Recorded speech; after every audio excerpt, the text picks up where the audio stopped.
بسم اللہ الرحمن الرحیم۔ السلام علیکم ناظرین کرام، کیا آپ جانتے ہیں کہ قرآن ہمیں ایک ایسے بادشاہ کا ذکر سناتا ہے جس نے طاقت پا کر خود کو خدا سمجھ لیا۔ یہ قصہ ہے نمرود کا، جس نے حضرت ابراہیم علیہ السلام سے اللہ کے بارے میں جھگڑا کیا۔ قرآن کہتا ہے کہ اللہ نے اسے بادشاہت دی، مگر اس نے شکر کے بجائے تکبر کا راستہ چن لیا۔ آج کی اس ویڈیو میں ہم قرآن کی روشنی میں جانیں گے کہ نمرود کا انجام کیا ہوا اور یہ واقعہ ہمیں کیا سبق دیتا ہے۔ قرآن مجید ہمیں بار بار یہ حقیقت یاد دلاتا ہے کہ طاقت، بادشاہت اور اختیار صرف اور صرف اللہ تعالیٰ کے ہاتھ میں ہے۔ نمرود ایک ایسا بادشاہ تھا جسے اللہ نے دنیا کی بڑی سلطنت عطا کی، لیکن اس نعمت پر شکر ادا کرنے کے بجائے وہ تکبر اور سرکشی میں مبتلا ہو گیا۔ نمرود کا غرور، نمرود اپنی طاقت کے نشے میں یہ دعویٰ کرنے لگا کہ وہی زندگی دیتا ہے اور وہی موت دیتا ہے۔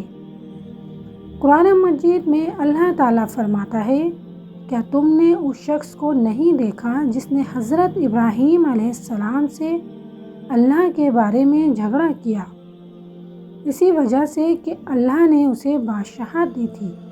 سورہ بقرہ آیت 258 میں۔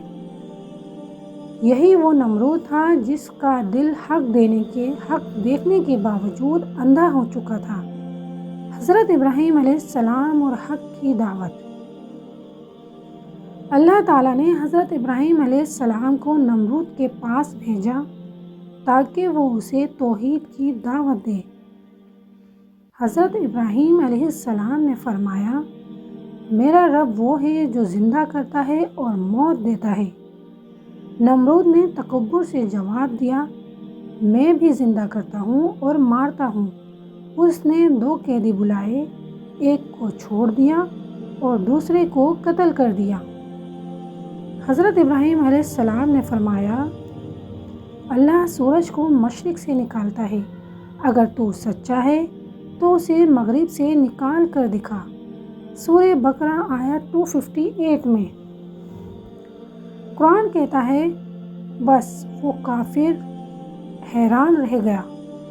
یہ وہ لمحہ تھا جب سچ نے جھوٹ کو خاموش کر دیا، لیکن نمرود نے حق قبول کرنے کے بجائے مزید ضد اختیار کی۔ اللہ کی قدرت کا ظہور۔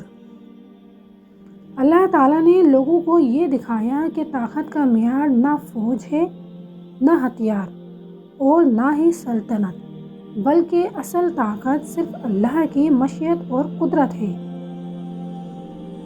اسی لیے اللہ نے نمرود پر کوئی بڑا لشکر نہیں بھیجا، بلکہ ایک معمولی سا مچھر بھیج دیا۔ وہ مچھر نمرود کے ناک کے راستے اس کے دماغ میں داخل ہو گیا۔ نمرود شدید اذیت میں مبتلا ہو گیا۔ وہ چیختا، تڑپتا اور اپنے خادموں سے کہتا، میرے سر پر ضرب لگاؤ، شاید درد کم ہو جائے۔ یوں وہ شخص جو خود کو خدا کہتا تھا، ایک معمولی مخلوق کے سامنے بے بس ہو گیا۔ ذلت کی موت، سالوں کی تکلیف کے بعد نمرود اسی حالت میں مر گیا۔ قرآن ہمیں یاد دلاتا ہے، بے شک اللہ کسی متکبر کو پسند نہیں کرتا۔ سورہ النحل آیت 23 میں۔ اور فرمایا، ہم متکبر لوگوں کو دنیا اور آخرت میں ذلیل کر دیتے ہیں۔ اسی واقعے سے ہمیں یہ سبق ملتا ہے، طاقت ملے تو شکر، علم ملے تو عاجزی، اختیار ملے تو انصاف۔ کیونکہ جو شخص اللہ کے مقابلے میں اپنے آپ کو بڑا سمجھے، اس کا انجام نمرود جیسا ہی ہوتا ہے۔ آئیے ہم دعا کریں کہ اللہ ہمیں تکبر سے بچائے اور حضرت ابراہیم علیہ السلام جیسی ایمان والی عاجزی عطا فرمائے۔ آمین یا رب العالمین۔ نمرود کا قصہ ہمیں یہ یاد دلاتا ہے کہ طاقت، بادشاہت اور اختیار کسی انسان کی جاگیر نہیں، قرآن ہمیں سکھاتا ہے کہ جس دل میں تکبر آ جائے وہ ہدایت سے محروم ہو جاتا ہے۔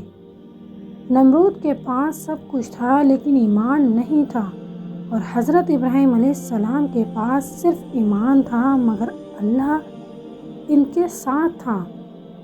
یاد رکھیں، اللہ کے مقابلے یہاں کھڑا ہونے والا آخر کار ذلیل ہو جاتا ہے۔